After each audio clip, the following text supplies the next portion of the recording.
connect your PC to Wi-Fi without Ethernet cable and without adapter.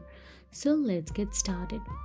First, most desktop computers come with a built-in Ethernet port for connecting to your local network and the internet via an Ethernet cable, but not all with Wi-Fi connectivity pre-installed.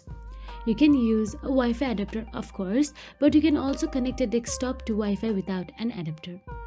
The easiest way to do it is using your smartphone's built-in USB tethering.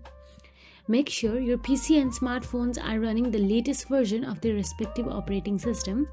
Ensure your smartphone is connected to your chosen Wi-Fi network, and connect your smartphone to your PC via a USB cable. It may be micro USB or USB-C if you are using an Android device, or a lightning cable if it's an iPhone. If your smartphone asks, give the PC permission to access it. Now, open your phone's settings menu and simply go to the network and internet and toggle on the personal hotspot. Your PC should have connected to your local Wi-Fi network via your smartphone. You can confirm its active network connection by selecting the taskbar icon arrow in the bottom right of your screen. Then select the network icon. It will appear as a rectangular screen, not a Wi-Fi symbol, as the computer is technically connected to Wi-Fi over a wire. Select the network's name to open the Network and Sharing Center.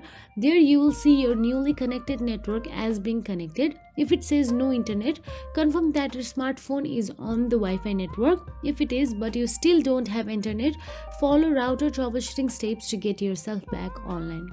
So that is it. If you found this video helpful, please like, share and subscribe, and thank you so much for watching.